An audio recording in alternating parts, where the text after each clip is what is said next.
It is time once again for Michael F. Florio's starts and sits of the week here on NFL Fantasy Live. If you would like to see the full list, go to NFL.com/start and sit. Mike, we start as we traditionally do with the running backs. Who is starting for you this week? The biggest move that Jerry Jones made all offseason long, without a doubt, was the signing of Javonte Williams. Look, I mean, there's going to be no living with Jerry now if he gets this right all year long, because what Javonte is doing right now is off the charts. He has played 77% of the snaps this year. He is seeing the majority of carries and dominating pass game work. Top 5 fantasy running back in each week so far this year. And that should continue this week because the Bears have allowed the 3rd most rushing yards and 5 yards per carry. And this could be a game, maybe the first one all year, where positive game script is on Javonte Williams' side throughout. And then I think if you go down to Pittsburgh, look, they drafted a big running back. It doesn't matter. Jaylen Warren is the guy right now. He is starting to take over more and more of that Steelers backfield. We saw last week he played the majority of snaps. He's getting a lot of the carries.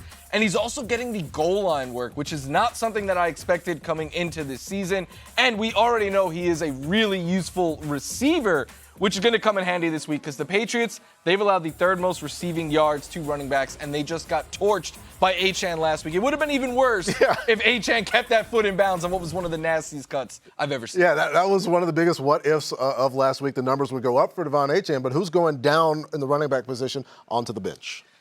This bill is big, but it's not beautiful right now. So I think Ja'Cory Krosky-Merritt hits the bench right now. I'm looking at him a lot, how we valued Brian Robinson Jr. last week, because I said it in the last block. I think Jeremy McNichols is going to get the passing down work, which makes JCM kind of big play or touchdown reliant, similar to what Brian Robinson Jr. was last year. And you remember when he didn't get the touchdowns, it was a lot of single-digit fantasy point weeks. And there's Jaden and Debo you got to worry about there. But this week, the Raiders, they've allowed less than 100 yards to running backs through 2 weeks so far, and they faced some good ones. So, yeah, I think you go ahead and you sit JCM this week. Yeah, it's a tough one because people had such high hopes. And speaking of high hopes, a lot of folks with positions of high variance like receiver could be, this is the week where you had one guy go off in 1 week, another guy, and so you have to make a decision who will be starting for sure in week 3. You heard Rank say it last block. I agree. I think there's a new wide receiver 1 in Chicago.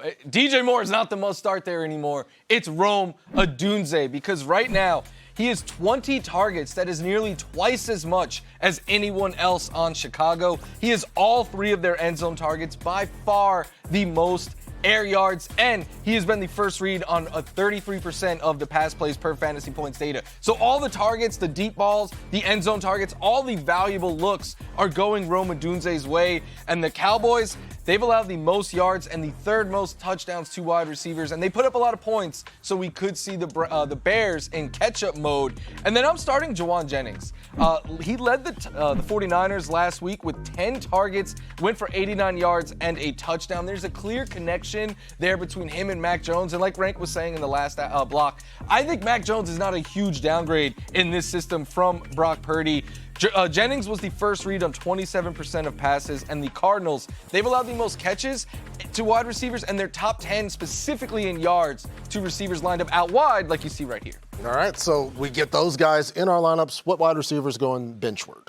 This one really hurts me because I have a lot of Calvin Ridley this year, and I think better days are ahead. But until we see it, I think you could get away. I also, full disclosure, absolutely hate the way they are currently using him right now. They're not targeting him downfield. Everything is on short, quick, catch and run type targets, but we know Ridley is a burner who could win downfield, and they go out of their way not to throw him the ball when they get into goal-to-goal situations. Since the start of last season, he has just 4 end zone targets. It is a really hard way to score fantasy points if you're not getting deep targets or if you're not getting touchdown looks. So, yeah, I'm getting away from it. We're back here on NFL Fantasy Live. Time for more of Michael F. Florio's starts and sits. Go to NFL.com/start-sit to see the full list. Quarterbacks and tight ends. Let's hit the quarterbacks. Who's starting this week? Yeah, Rank might have been throwing sneak disses like Drake does around. I love the Drake. I'm playing Drake May this week against the Steelers. Look, he came through in a big way last week. He's got a big arm, and the Patriots are letting him air it out, which I love. And we are starting to see him add value with his legs. I think that is an underappreciated aspect of his game. we've already seen the Steelers give up 5 combined touchdowns to Justin Fields and Sam Darnold. So Drake May's giving you a ton of points, and with QB is what it is right now, and the Steelers, 31 or more points allowed in 2 straight games. First time since the 80s. I wasn't even alive the last time that happened. So yeah, May is definitely in play. And then rankle like this one, I think Caleb is a straight start right now in fantasy. He is the QB 10 on the season. We have seen that he brings a safe floor and some upside, and this could be an upside week because the Cowboys, they've allowed the 3rd most passing yards, and they are top 4 in passer rating, completion percentage, and yards per attempt. Each quarterback, I know it's only been 2, but each of them that has faced the Cowboys so far has finished top 8 in fantasy, and Russell Wilson got them for 30 last week. So big day is definitely on tap for Caleb Williams. Yes, and Caleb and the Bears in their circumstance, especially considering we don't want more apologies from Adam Rank.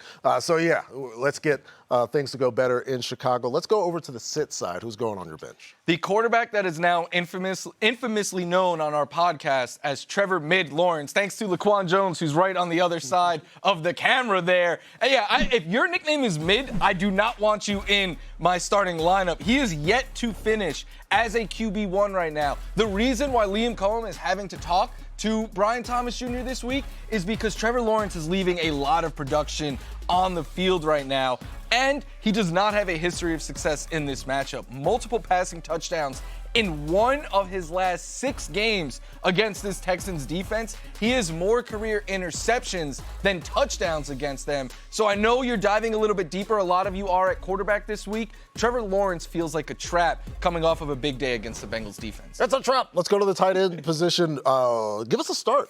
Yeah, shout out Akbar there. And it's not a trap with Harold Fannin Jr. He is real and he is spectacular. And you hear this term, right? The Joker, thrown around a lot. If anyone is playing the Joker position in football right now, it is Harold Fannin Jr., who gets snaps as a running back, from the slot, from out wide, and as a tight end. I keep viewing him as the Browns' 2nd tight end and 3rd wide receiver, kind of molded into one player. He has outscored David Njoku in each week so far. And I know you might be like, but he's playing the Packers. And I'm the one saying that defense is a black hole.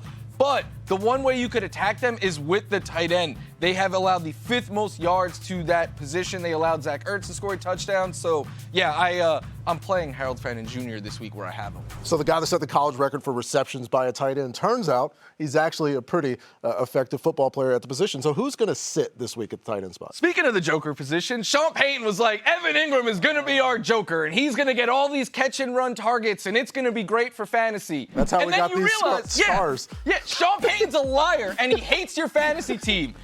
Through 2 games right now, Evan Ingram, 6 targets, 4 catches, 33 yards. In week 2, Adam Troutman had more targets. I know he got banged up in week 1, but it doesn't matter. I need production and I need to see it. So I do think better days might be ahead, but I'm not playing him this week because the Chargers, they made life on Kelsey, and then they held an admittedly banged up Brock Bowers to under 40 yards. That Chargers defense looks very scary right now.